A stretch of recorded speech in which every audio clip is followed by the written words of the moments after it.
Coming up in the video, I'm going to put the manifolds on, the intake and exhaust manifold, and I'm working on getting the carburetor cleaned up.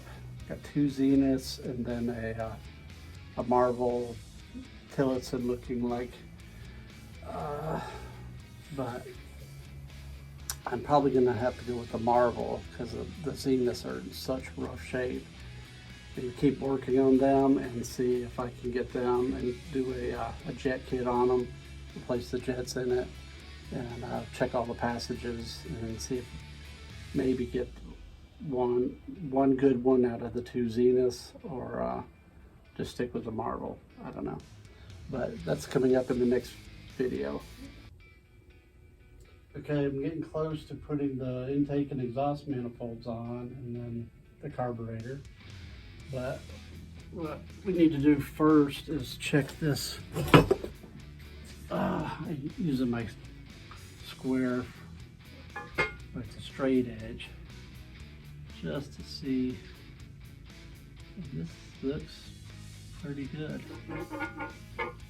Yeah, some people would send it off and get it milled. I can see there's a little gap at this end. You know, we may end up with a little exhaust leak.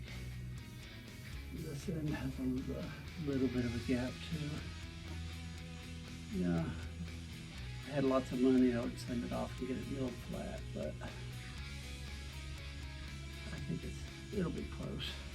We'll see if this ends up with an exhaust leak at this end. You can say I told you so. But we got the intake and exhaust manifold gaskets, and they go just like that. So what we do would be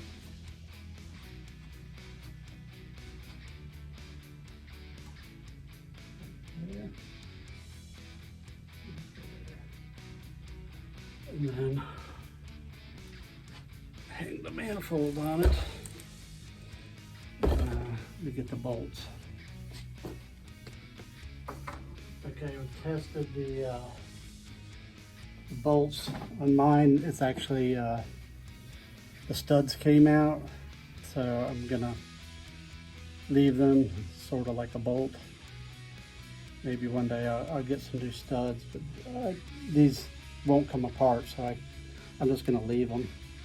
And then if you notice on the washers, the correct washers have a little crown to them, so that when you put them on, they should be crowned a little bit.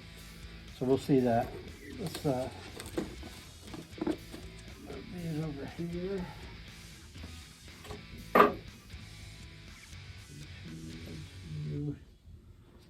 Bring this over.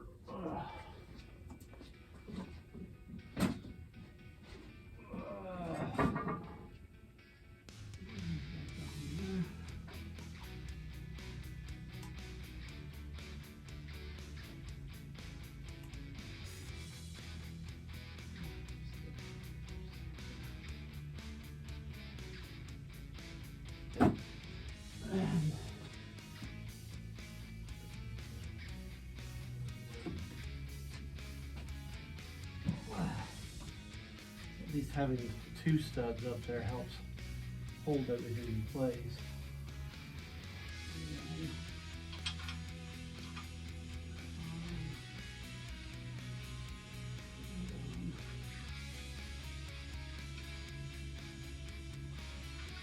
These are 11/16 wrench size.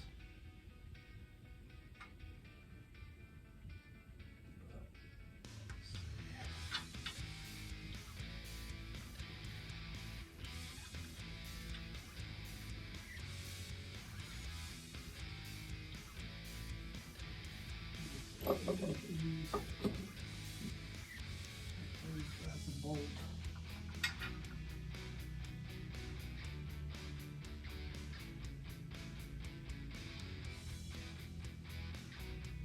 These studs are actually coarse into the block, and the nuts are actually fine thread.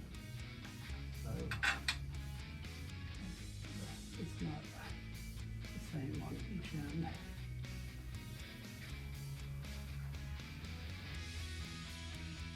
This manifold has this manifold heater, waffle heater. When he was growing up, he went and got that heater from, I think he said it was off a saw rig, which, you know, didn't need a heater on it, so he traded the guy for one without the heater for, because he needed the heater because he lived in Massachusetts. So I'll go ahead and get these tightened down and get a socket, and we'll get them snugged down. You gotta make sure you go, you know, don't tighten one end and not the other. So you have to work your way down, sort of like on a cylinder head, so that you don't crack the manifold. But let me get a socket and finish this up.